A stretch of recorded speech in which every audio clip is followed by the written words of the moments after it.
All right, here we are today in Gainesville, Georgia. This is pretty much the start of the whitetail loop on the new, well, on my fairly new, about 3-week-old YT Jeffsey 27.5 carbon fiber comp. All right, let's get this going.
Usually I go left at that fork.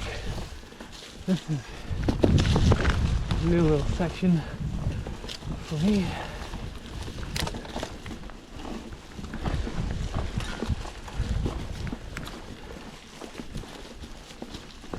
Deer. Hey Doe, how's it going? I'm just passing through, it's all good. I'll catch you later.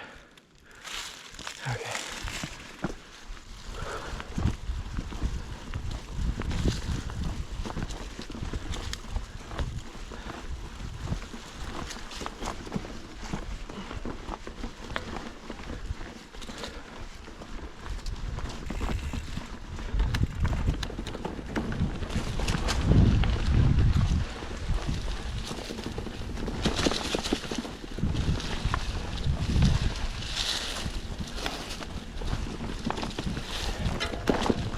Links back up.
How's it going?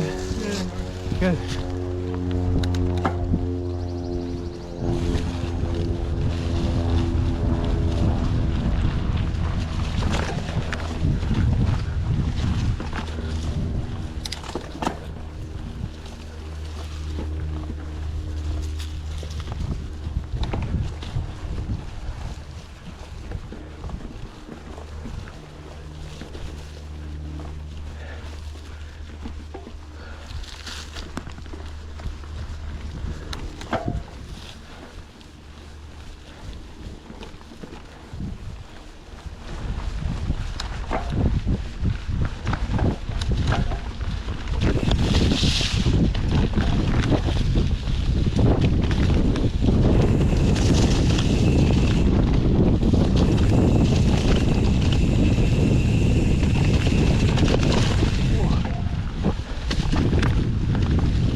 So I tend to go on this trail a fair amount because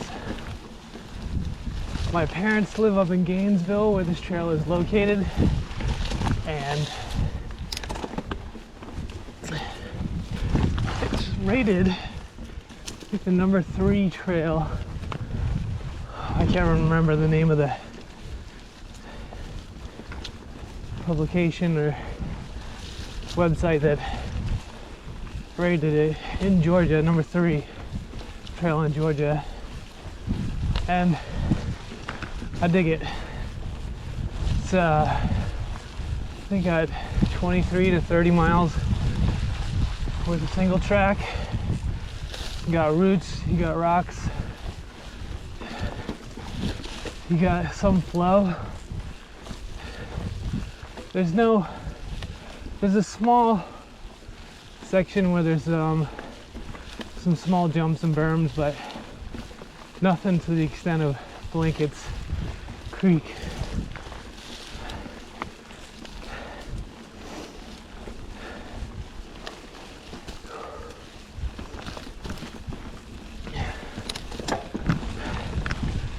So when I come take the kids to visit grandparents, hand them off for a couple of hours, head out the trails. My son is old enough, he's 6 now, I want to take him with me. Same goes for my daughter, who's 3. Formerly, I was into motorcycling. I started with a Triumph Street Scrambler, kind of my hipster adventure touring machine. Took it to the Grand Canyon and back from Atlanta. Solo. It was awesome. I had many a great journey on that bike. I decided, after dropping it a couple times off road, and I wanted something lighter, and I traded it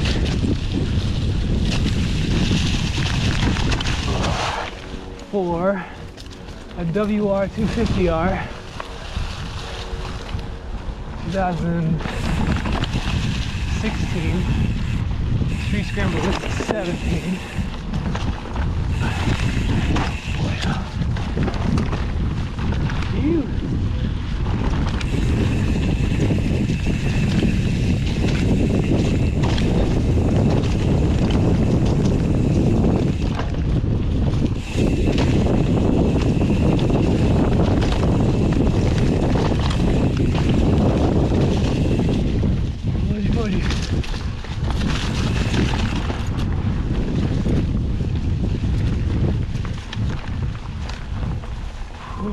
Where are we gonna go from here?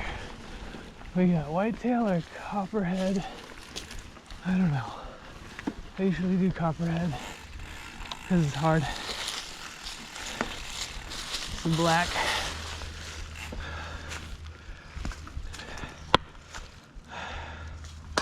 So anyway, 2016 WR250R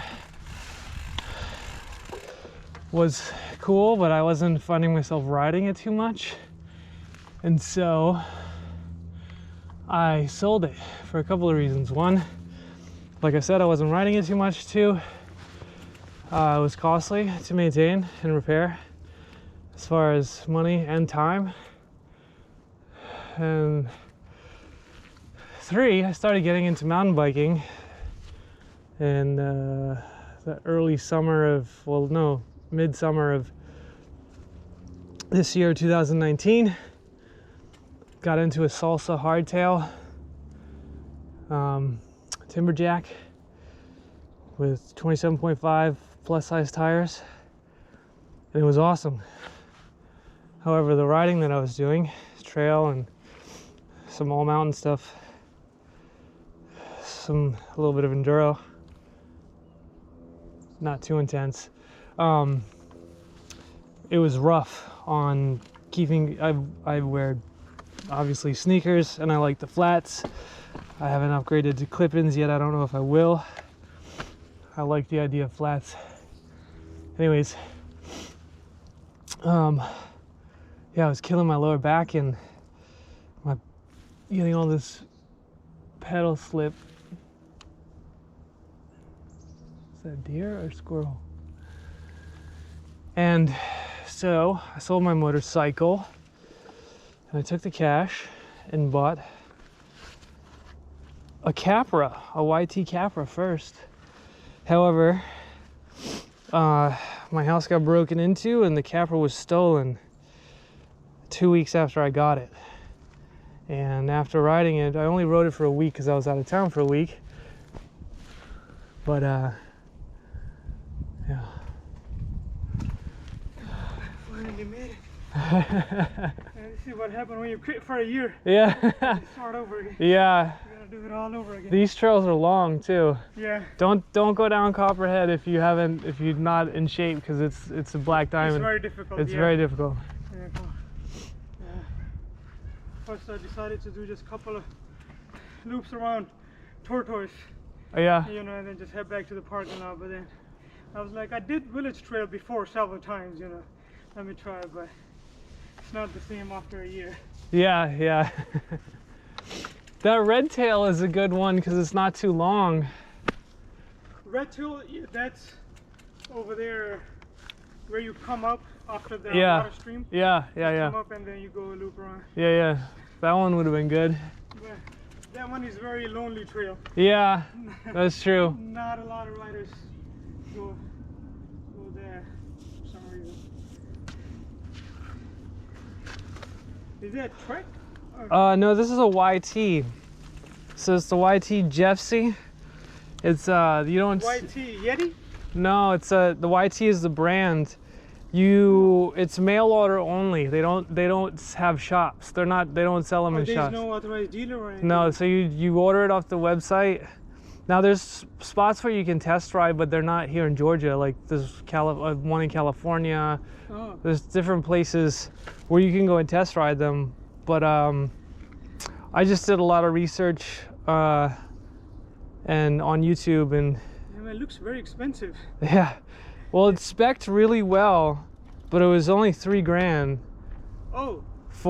Is it a aluminum or a carbon? It's carbon front, and then the back is aluminum. Aluminum, okay.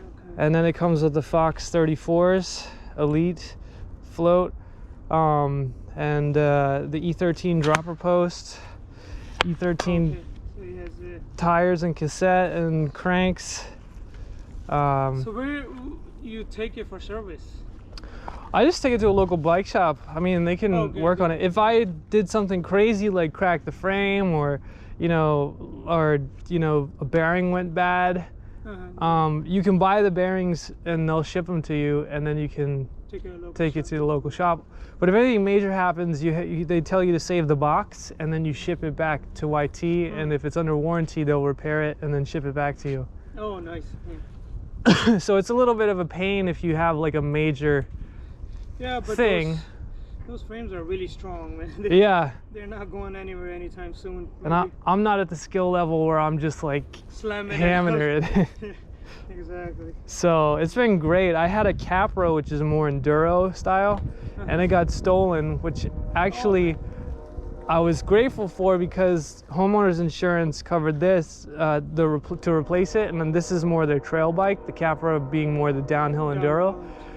And this thing is awesome for all around. It climbs really well, it descends really well. So 1x11? The cassette on the back? Yep, it's 11 speed. Yeah, and it's got a bigger rotors for brakes. Yeah. Yeah, it's I think 200 or 180 in the front. I forget what it is in the back. But yeah, it's an awesome bike, man. It's really nice. Their whole motto is to get the highest quality and spec at the lowest price. Yeah, because what is that brand? With the spec like that, it will run you like close to $5,000 with Trek. Yeah. If you go to Trek. Yeah, easy. Yeah. Trek, Specialized, Pivot. Yeah. I mean, all of them are Santa Cruz. Santa Cruz. Yeah, I mean, that's, yeah. But every time I go to get the bike service, they always try to talk me into get a full suspension. I was like, let me stay on a hardtail for right now. You know? The hardtail's great. I had a hardtail. I still have a hardtail, and I'm gonna keep it. But when it comes to like these trails with the rocks and the roots, this is amazing, man. Yeah, it helps. It saves your butt a lot. Yeah. With that suspension and yeah, your butt and your back. Yeah. And the cool thing is you can flip the switch on these really quickly. So if you're climbing something, it gives you hardtail response. Oh, it stiffens up the suspension. Yeah, it locks it out. So you can do it for both, but really all you need is for this one. You just flip it real quick. You got hardtail action. Then when you're going back down, you flip it back, and you're good to go.